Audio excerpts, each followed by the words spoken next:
एक शायर ने बड़ी अच्छी बात कही इश्क के बारे में, लेकिन यहाँ अप्लाई होती है। उसने कहा, वो नहीं मेरा सही, उससे मोहब्बत है तो है। भाई किसी से मोहब्बत है, नहीं हो पाया मेरा, कोई बात नहीं। वो नहीं मेरा मगर उससे मोहब्बत है तो है। अब ये रस्मों और रिवाजों से बगावत है तो है। अगर मैंने एक सही बात कह दी और वो रस्म रिवाज के खिलाफ है तो है, मैं क्यों डरूंगा। जो मुझे ठीक लगा, अपने ईमान के मुताबिक लगा, मैंने कहा वो मैं करूंगा। तो जो बात मुझे अपनी ओर से शुरुआत में कहनी थी, मैंने आपसे, तनाव रहता ही होगा, पढ़ते होंगे, टेंशन होती होगी, कितना पढ़ें, टाइम मैनेजमेंट कैसे करें, ये सवाल भी आपके सामने। मैं आपसे, देखिए मेरा काम चीज़ों को आसान करना है। मैं दिल्ली में पढ़ाता हूँ आईएएस के बच्चों को, तो मैं उनको भी ये कहता हूँ कि चीज़ें मुश्किल तो कोई भी कर सकता है, चीज़ें आसान करना मुश्किल है, और हमें तो चीज़ें आसान करनी है। इस दुनिया में कोई भी ऐसा एग्ज़ाम नहीं जिसके लिए आपको 24 घंटे पढ़ने की ज़रूरत है। अगर आप दिन में 8, 10, एक लेवल के बाद 12 घंटे पढ़ते हैं तो ये बहुत है। इसलिए मैं आपसे कह रहा हूँ, शुरुआत के लिए 8 घंटे की पढ़ाई, 8 घंटे की नींद और 8 घंटे बाकी सब चीज़ें, खेलना कूदना, वो बहुत ज़रूरी है। यहीं से बात आती है मोटिवेशन की। एक ही है कि हमारा मोटिवेशन हमेशा कैसे रहे, और एक ये कि कभी कभी स्ट्रेस ज़्यादा हो जाता है, उस समय हम कैसे मैनेज करें। आपकी उम्र में स्ट्रेस ज़्यादा होने की वजह यह भी है कि आपके हार्मोन्स इस उम्र में ज़्यादा, उनमें वाइब्रेशंस होते हैं, तो मूड स्विंग ज़्यादा होते हैं। जैसे जैसे आप मैच्योर होते जाएंगे उम्र के साथ, आपके मूड स्विंग्स कम हो जाएंगे। जैसे आपके पेरेंट्स हैं, आप देखेंगे, स्पेशली फादर को आप देखेंगे, आपके फादर आमतौर पर इमोशनल बातों से बहुत प्रभावित नहीं होते होंगे। जैसे आप कहेंगे, पापा आज मेरी फ्रेंड ने मुझे छोड़ दिया, पापा कहेंगे कोई बात नहीं। आपके अंदर से आंसू छूट रहे हैं, आपका मन कर रहा है मैं क्या कर लूं, आग लगा दूं, जंगल में जाके क्या कर दूं, इमोशंस ऐसे उछल रहे हैं आपके। पापा क्या बोल रहे हैं, कोई बात नहीं, कोई और मिल जाएगा उससे बेहतर, ठीक है। ऐसा नहीं कि बहुत अभ्यास किया उन्होंने। उम्र बढ़ने के साथ साथ हमारे हार्मोन्स का बैलेंस चेंज होता है और आप बहुत मैच्योर हो जाते हैं। मैच्योर होने का सबसे बेसिक मतलब है कि आप किसी इमोशन में बह नहीं जाते, आप खुद के ऊपर कंट्रोल बेहतर रख पाते हैं। तो उम्र के साथ होगा। लेकिन अभी जैसे डिमोटिवेशन आपको होता होगा, करियर को लेकर सवाल मन में आता होगा कि आईएएस बनूं तो कैसे बनूं, कितना पढ़ूं, कितना ना पढ़ूं, ये सब सवाल आते होंगे। मैं तो आईएएस के लिए पढ़ाता हूं। अगर आप आईएएस की तैयारी करेंगे तो इनडायरेक्टली कहीं ना कहीं मुझे उससे फायदा ही होगा। पर ईमानदारी की बात यह है कि वो अकेला रास्ता नहीं है। एक बात को ठीक से, आईएएस बनने का मजा क्या है कि आपका सोचने का तरीका बहुत साइंटिफिक हो जाता है। आप फैक्ट्स पे बात करते हैं, तथ्यों पे बात करते हैं, आर्गुमेंट से बात करते हैं, इमोशन से बात नहीं करते हैं, समझदारी से बात करते हैं। हमारे देश में जो आबादी है, वो आबादी, अब सेंसस जब भी होगा पता लगेगा, पर हम मान के चलते हैं कि वो आबादी लगभग 145 करोड़ के आसपास इस समय हो चुकी है। पूरे इंडिया की बात अगर हम करें, 145 करोड़ में से अगर मैं कहूं कि जो लोग 21 साल या 18 साल से मान लीजिए 30 की उम्र के बीच में है, इन 12 साल में है, मेरे ख्याल से ये आबादी भी कम से कम 12, 15, 20 करोड़ के आसपास तो होगी ही होगी। अगर ये 20 करोड़ लोग सोचे कि मैं आईएएस बनना है, या इनमें आधे भी सोच लें, 10 करोड़ सोच लें, आपको ये समझना है कि आईएएस पूरे भारत में कुल मिला के 6000 होते हैं, जिनमें से भी 5000 लोग हैं। आईपीएस भी इतने ही होते हैं, 5-6 हजार के बीच में होते हैं। अगर 10 करोड़ लोग सपना देखेंगे उन नौकरियों का, अगर मैं सारी सिविल सर्विसेज मिला लूं, सेंटर की, स्टेट की, सब मिला लूं, तो सेंटर की कुल 20 सर्विसेज मान लीजिए, सबका कार्डर अगर हम 5000 भी एवरेज रखें तो 1 लाख लोग होंगे। आपके स्टेट का मान लें, स्टेट में मान लेता हूं कि 2-3 हजार लोग होंगे जो सरकारी नौकरी में ठीक पद पे होंगे। उससे ज़्यादा का तो कार्डर नहीं होना चाहिए, क्योंकि स्टेट बहुत छोटा आपका है, आबादी बहुत कम है।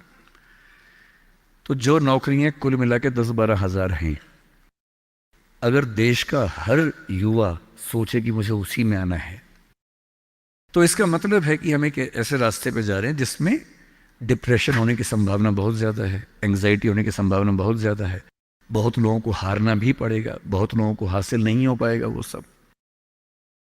तो मैं जो आपसे कहना चाह रहा हूं, सरकारी नौकरी ठीक है, कोशिश करने में बुराई नहीं है, सरकारी नौकरी में कुछ चीजें अच्छी होती हैं, पर अपने मन से ये बात निकाल दीजिए कि मुझे केवल और केवल सरकारी नौकरी में ही जाना है। दुनिया में तमाम रास्ते हैं और मैं कुछ रास्ते आपको हिंट करता हूं इस चीज का। जैसे मैं खुद एक एग्जांपल हूं, मैं सरकारी नौकरी में रहा, मैं दिल्ली यूनिवर्सिटी में लेक्चरर था, पहले असिस्टेंट प्रोफेसर था, 2 कॉलेजेस में पढ़ाया मैंने वहां। फिर आईएएस का एग्जाम दिया, सिलेक्ट हो गया, उसमें 6-7 महीने वहां नौकरी की, फिर वो भी छोड़ा। अब मैं अपना काम करता हूं, सेल्फ एम्प्लॉयड हूं। और मैं ईमानदारी से आपसे कह रहा हूं, आप जब भी कोई फैसला करेंगे अपने बारे में, कभी ना कभी आपको फील होगा, बेशक 1 सेकंड के लिए, कि आपने गलत किया। कोई भी फैसला हो, आप स्पाउस सिलेक्शन करेंगे अपने लिए, कितना भी सोच के कर लें, जीवन में कभी ना कभी लगेगा गलती हुई, अक्सर लगेगा ठीक किया, कभी कभी लगेगा गलत किया।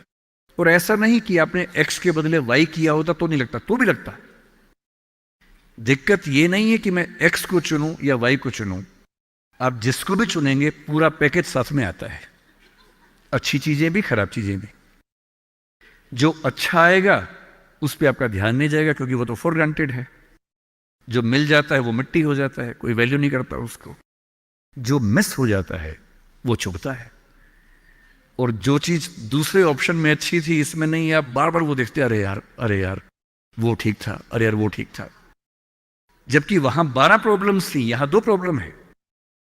पर हमारी ह्यूमन कॉन्शियसनेस ऐसी है कि जो छूट गया उस पर नजर ज्यादा जाती है, जो मिल गया मिट्टी हो जाता है। एक बड़ा प्रसिद्ध शेर मैं कई बार कोट करता हूं, मतलब दुनिया जिसे कहते हैं जादू का खिलौना है, मिल गया वो मिट्टी है, नहीं मिला वो सोना है।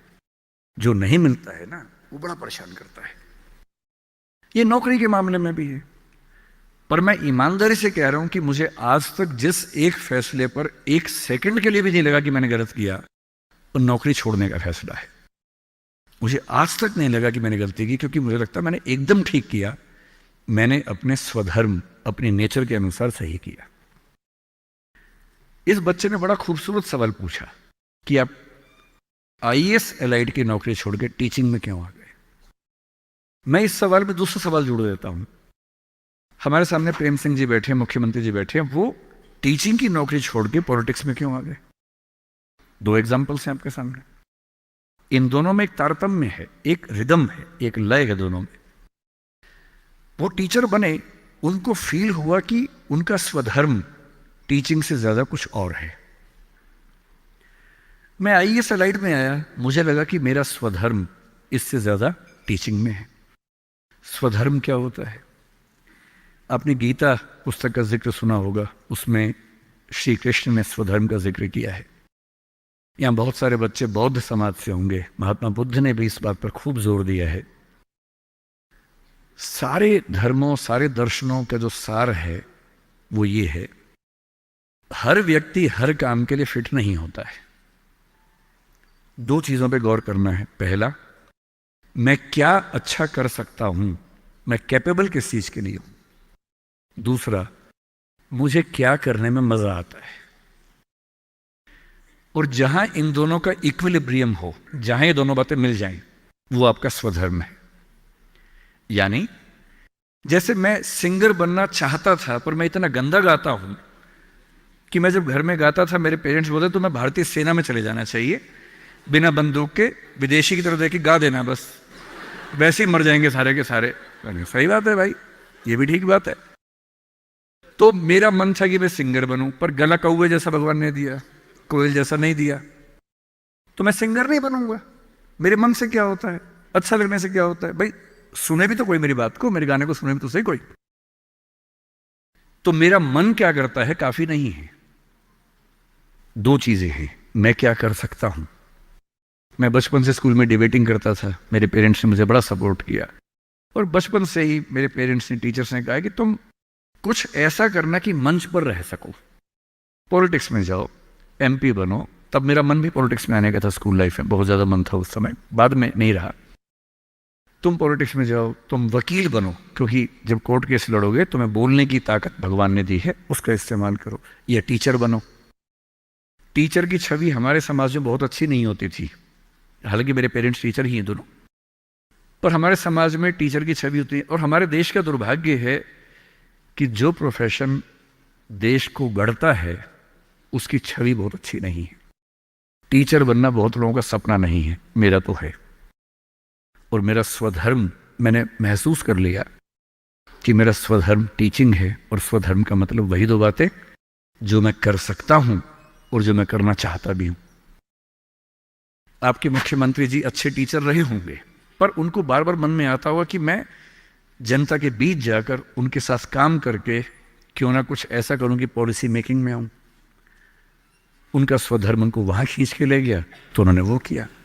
और इस दुनिया में जो भी सफल इंसान आपको देखे, कोई भी सफल व्यक्ति देखे, किसी भी फील्ड का हो, आप हमेशा देखेंगे वो वही व्यक्ति है जो अपने स्वधर्म पे चल रहा है, जिसने वही रास्ता चुना जो उसकी क्षमताओं यानी कि कैपेबिलिटीज और उसके इंटरेस्ट यानी कि उसकी इच्छाओं से मैच करता था।